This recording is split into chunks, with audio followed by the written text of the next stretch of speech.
সম্প্রতি আমরা লক্ষ্য করছি যে বর্তমান অন্তর্বর্তী সরকার চলমান অর্থনৈতিক অস্থিতিশীলতা তথা উচ্চ মূল্যস্ফীতির মধ্যেই 100টিরও বেশি পণ্যের উপরে ভ্যাট ও সম্পূরক শুল্ক আরোপ করেছে।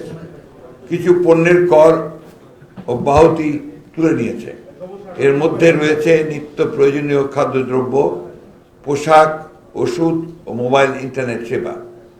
এই সিদ্ধান্তটি সাধারণ মানুষের দৈনন্দিন জীবনে, বিশেষ করে দরিদ্র মধ্যবিত্ত জনগোষ্ঠীর উপর নেতিবাচক প্রভাব ফেলবে, চাপ বাড়াবে।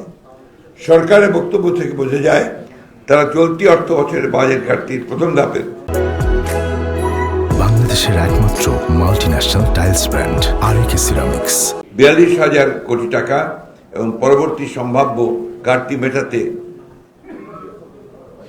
এবং ট্যাক্স জিডিপি রেশিও শর্ত পূরণ করে IMF এর জন্য এই ভ্যাট বাড়িয়েছে। কারণ বর্তমান রাজস্ব দিয়ে সরকার বাজেটে খরচ মেটাতে পারছে না। একইভাবে কিছুদিন পূর্বে সরকার 22,500 কোটি টাকা ছাপিয়েছে কিছু লুণ্ঠিত ব্যাংকের তারল্য সংকট মোকাবেলায়। প্রিয় সাংবাদিকবৃন্দ, আমরা বুঝতে পারি যে আওয়ামী ফ্যাসিবাদের পরবর্তী সময়ে অন্যান্য খাতের মতো আর্থিক খাতে বিশৃঙ্খলা ভঙ্গুর অবস্থা পরবর্তী চ্যালেঞ্জগুলো সৃষ্টি করেছে। তথাপি বিএনপি বর্তমান অন্তর্বর্তীকালীন সরকারের এমন সিদ্ধান্তে সাধারণ জনগণের জীবনের উপর প্রভাব নিয়ে উদ্বিগ্ন। পতিত আওয়ামী লীগ সরকার গত 15 বছর দুর্নীতি ও লুটপাটের মাধ্যমে দেশের অর্থনীতিকে কার্যত ধ্বংস করে ফেলেছে। ডিসেম্বর 2024 অনুযায়ী বিদেশি মুদ্রার রিজার্ভ $21 বিলিয়ন নেমে গিয়েছে।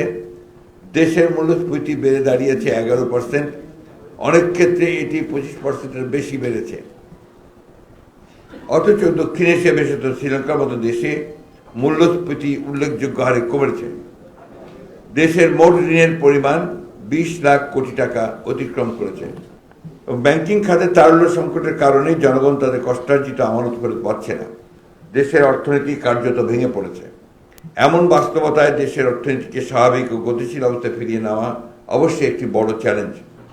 দেশের শাসন ব্যবস্থায় যেই থাকুক না কেন তাকেই সেই চ্যালেঞ্জ নিতে হবে এবং যোগ্যতা ও সাহসের সঙ্গে তা মোকাবেলা করতে হবে।